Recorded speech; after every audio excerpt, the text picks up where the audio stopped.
The last light of the day streamed through the fogged-up skylights of Whitaker Gallery, painting golden streaks on the scuffed hardwood floors. I stood still, inhaling the faint aroma of turpentine, aged books, and forgotten dreams. My name is Claire Whitaker, and yesterday, I inherited what my family considered a financial joke. A fading art gallery tucked between cafes in downtown Portland. I could still picture the lawyer's office vividly. Brass lamps, shelves of unread law books, and the faint scent of coffee masking old leather. My brother Julian, of course, sat smug in his designer suit, sipping espresso like it was a victory toast. To our son, Julian Whitaker, Mr. Langston read, we leave the sum of $40 million, 0 cents, the Napa Valley Vineyard, and full ownership of Whitaker Enterprises. He barely paused. To our daughter Claire, we leave Whitaker Gallery and its contents. Julian chuckled. Guess you get the paint fumes, sis, he said, not even looking at me. At least there's plenty of room for dust. He wasn't wrong. The gallery had been bleeding money for years. Once a cornerstone of the Portland art scene, it had slipped into near obscurity, ignored by collectors, bypassed by tourists. But Julian never understood what this place meant. None of them did. I grew up in these rooms, chasing sunbeams with a sketchbook while Grandpa Walter, founder of the gallery, taught me how to see, not just look. He didn't care about appraisals or market trends. He believed in art with heart. Claire, he'd whisper with a smile, real worth can't always be measured. Some treasures wait quietly to be seen. Now, as I wandered the empty hall, I didn't see failure. I saw potential. A forgotten legacy, and maybe, just maybe, the start of something only I was ever meant to bring back to life. But decades of neglect had worn the place down. The maple floors were scuffed and faded, crying out for restoration. The walls were dull and chipped, patches of old tape still clinging where posters had once hung. Half the overhead lights flickered, or had gone dark entirely. I made my way to the back office, each step echoing through the quiet. It used to be Grandpa Walter's sanctuary, a warm, cluttered place filled with sketches, old catalogs, and the scent of pipe tobacco. But my parents had long since stripped it down, turning it into a makeshift storage unit. Filing cabinets lined the walls, cardboard boxes towered in corners, all covered in a thick coat of dust. Still, his presence lingered. I brushed my fingers across the edge of his old oak desk, now shoved against a wall and buried beneath forgotten paperwork. I could almost hear his voice, telling me stories about the early days, how he opened the gallery in the 1960s with barely more than a vision, and a few brave artists who trusted him. There had always been rumors that Walter Whitaker had built a hidden collection, paintings and sculptures so rare they'd never even been cataloged. But when he died 15 years ago, nothing surfaced. My parents searched relentlessly, brought in specialists, scanned the walls, tore through the archives. They found nothing but dust and dated inventory. Eventually, they moved on, treating the gallery like a tax burden. Julian was groomed for Whitaker Enterprises, while I found refuge in art history, curating at places that still believed in soul over status. A sudden draft pulled me back. The gallery had fallen into darkness, and in the eerie silence, something near Grandpa's desk caught my eye. A warped floorboard. Curious, I knelt. There was a knot in the wood, but it wasn't real. With a gentle tug, the board shifted, revealing a hidden compartment. Inside, a worn leather journal and an ancient iron key. The journal was unmistakably my grandfather's. I knew his handwriting, the loops and flourishes. But these pages were different. The lines were rushed, uneven, filled with frantic sketches, measurements, and what looked like fragments of codes. One page stood out. At the top, in thick, urgent strokes, he had written, "The True Collection, for Claire's eyes only." My hands trembled as I turned the page, heart pounding, until my phone buzzed. A message from Julian. "Meeting tomorrow 9 a.m. We'll talk buyers." That gallery won't sell itself. I looked at the journal, then back at the message. Julian had no idea what I had just uncovered, and for now, that was exactly how I wanted it. I returned the journal and key to their hidden spot, closing the floor panel gently. When I stepped out into the cool Portland air, I felt something shift. The gallery didn't weigh me down anymore. It sparked with possibility. Grandpa Walter hadn't left me a liability. He had left me a secret. While Julian prepped to carve up the building's bones for profit, I would be chasing something far more valuable. My grandfather's hidden legacy. At sunrise the next morning, I arrived early. The gallery glowed with soft light, but my attention was fixed on that hidden panel. I opened it again, retrieved the journal and the key, and settled into the quietest corner. My dearest Claire, the first page began. If you're reading this, you've already shown the patience and intuition I always believed in. What I share now must stay between us. I turned the pages breath-catching. Grandpa hadn't just been an art lover. He was part of a hidden network, guardians of lost masterpieces. And the vault? It was beneath my feet. It opens a legacy I've spent my life building. But be cautious, Claire. Others have searched for this collection, and not all with good intentions. The words lingered on the page like a warning. Then a sharp knock at the front door made me jump. Julian stood outside, arms crossed, jaw tight with impatience. I quickly tucked the journal and key back into their hiding place, composing myself before unlocking the door. Well, if it isn't the curator of cobwebs, he quipped, breezing past me. I brought some interested buyers. They're thinking luxury condos. 2 men in sharp suits followed him, already scanning the space like vultures. One pulled out a tablet, talking about demolition permits and square footage. The basement would be perfect for parking, he said, tapping the screen. Original blueprints show it's mostly unused. A chill ran through me. If they started digging down there. The gallery isn't for sale, I said calmly. Julian's smile vanished. Don't be ridiculous, Claire. This place can't even cover the electric bill. I said no. He stepped closer, voice dropping. I get that you're nostalgic. But it's time to grow up. Take the money, walk away. I held his gaze. Like you did, cashed in, contributed nothing, and called it earning? Color rose in his cheeks. I earned my inheritance. You wasted yours chasing Grandpa's fairy tales. It out, I said quietly. All of you. You're making a mistake, he warned. I'll risk it. As the door shut behind them, my pulse was racing. Julian wouldn't back down easily.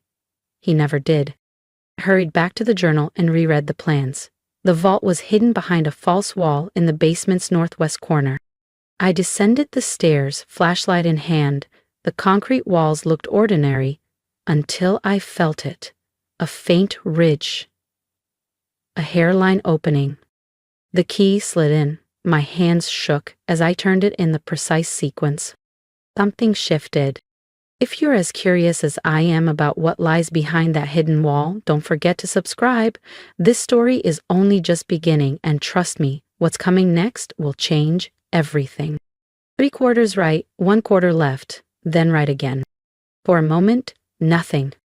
Then a soft click, followed by a low mechanical hum. The false wall eased open in silence, revealing a steel door embedded in the concrete, sleek, cold, and guarded by an electronic keypad. I was ready for this. Grandpa Walter had prepared me. The code was a date, but in his peculiar format. The day the original Whitaker Gallery opened. 19,650,412. I entered it slowly. The door hissed open. A wave of crisp, climate-controlled air rolled out. Lights flickered on in sequence, revealing a space that should not have existed beneath a crumbling gallery. The vault was vast. Framed paintings stood in pristine rows, encased in custom-sealed glass. Sculptures rested on pedestals, their curves and contours catching the soft light. Locked display cabinets lined the far wall, filled with ancient scrolls, rare sketches, and items I recognized instantly from museum archives and textbooks. In the center of it all, a simple desk. On it, a letter. With trembling fingers, I opened it. My dearest Claire, Welcome to the True Whitaker collection. What you see here represents more than my life's work. It's the legacy of a quiet movement to protect beauty when the world tried to erase it. The letter continued, explaining the history of the vault, how some pieces had been safeguarded from war, theft, censorship, or corporate greed. Many were not his to sell, but to protect, until the time was right. Then came the final note. In the back room, you'll find a private collection, legal, documented, yours. Use it to fund the mission. Trust your heart, Claire. The art will guide you. With all my love, Grandpa Walter. I sat for hours, overwhelmed. In the private collection Grandpa Walter had mentioned, I found dozens of carefully curated works, pieces by artists whose reputations had soared over the decades. Even with modest estimates, their combined value exceeded $100 million, 0 cents. But it wasn't the wealth that made my throat tighten. It was the trust. The quiet, deliberate way my grandfather had prepared me for this moment. Even when I didn't realize it, a soft buzz interrupted my thoughts. My phone screen lit up, multiple missed calls from Julian. One new message blinked on the screen. "This isn't over. You're making a huge mistake." I looked around the vault at the priceless history he would have bulldozed without a second glance, and I smiled. For the first time since inheriting the gallery, I didn't feel lost. I felt chosen. I locked the vault, returned upstairs, and stepped into a space full of purpose. There was work to do. Renovations, security upgrades, and, above all, a legacy to protect. Julian had been right about one thing. This wasn't over. But he didn't know what he was up against. While he schemed for condos and commissions, I was guarding a quiet resistance. One stitched together by artists, refugees, and forgotten heroes. I whispered, "Thank you, Grandpa Walter. I won't let you down." In the weeks that followed, the gallery transformed. I brought in trusted contractors, each one bound by strict confidentiality agreements. The basement was declared environmentally restricted to keep nosy city officials away. Every night, I pored over Grandpa's journal, learning each piece's journey. Some works were rescued from Nazi looting, others hidden during more recent wars. Each had records, files, stories. Julian didn't back off. First came legal threats, letters claiming mismanagement. I handed them to my attorney, retained quietly with funds from one small legal sale. Then he tried to choke off utilities and insurance. I countered every move. But the real test came one rainy Tuesday morning. Julian stood at the gallery's door with two men in tailored coats.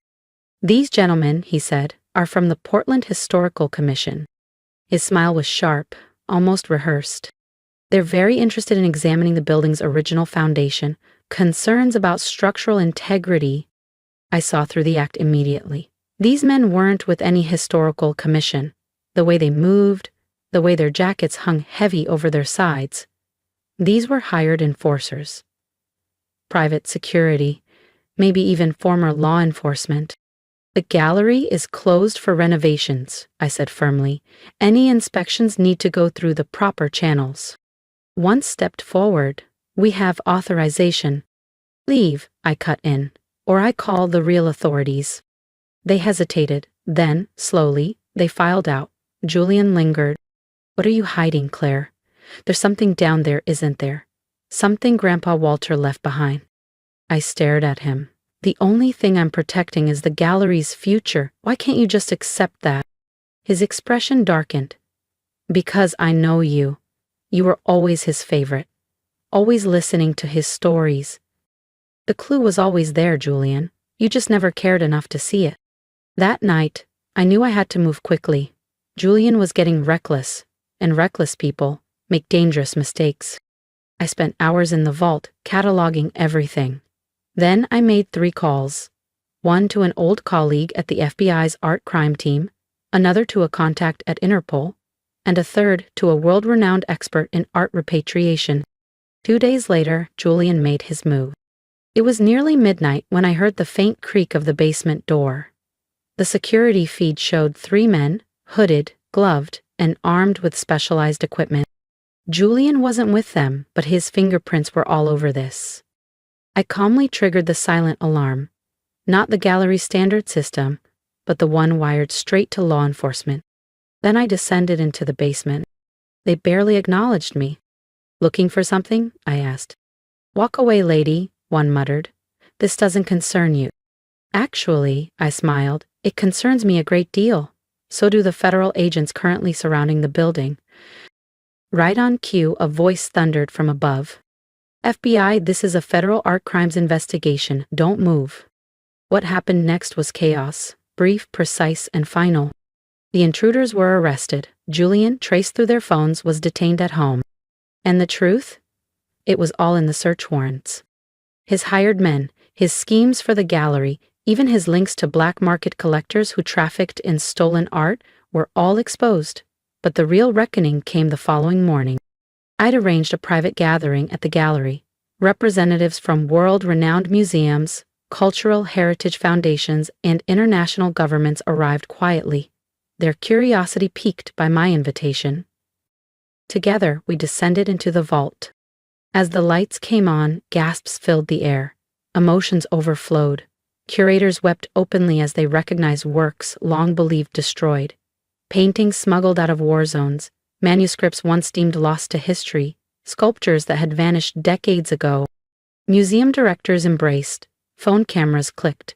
Eyes widened in disbelief. I handed over everything. Grandpa Walter's meticulous records, the provenance of each piece, his detailed accounts of how every item had come into his care.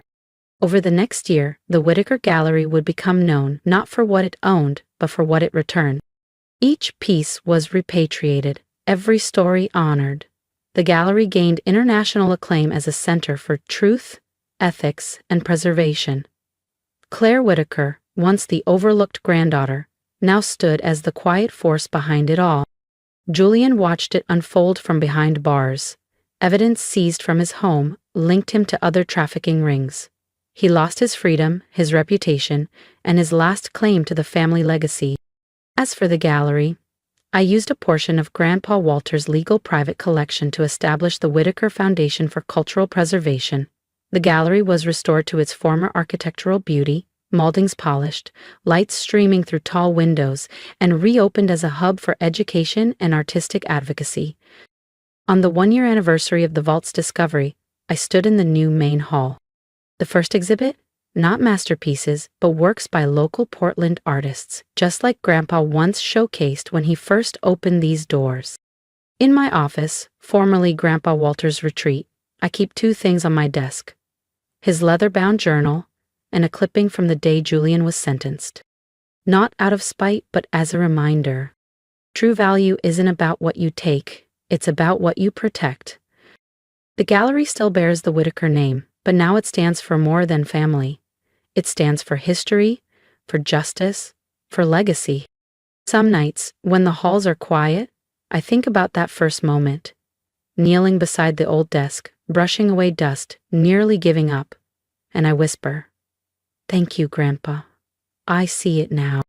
The vault is empty, its contents returned to their rightful homes, but the chamber remains, a silent guardian ready to protect again if ever needed.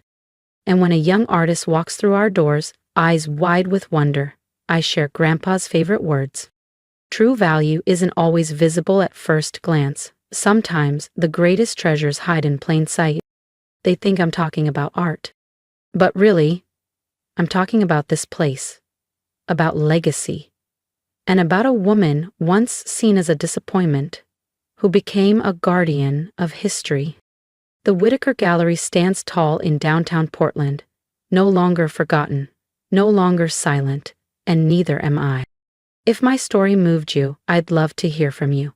Leave a comment, tell me what you would have done in my shoes, or simply send a word of encouragement. Your voice matters. And remember, sometimes the things that seem worthless at first glance carry the most meaning. Trust your instincts, protect what matters, and don't be afraid to uncover your own hidden legacy. Let's keep this conversation going, together.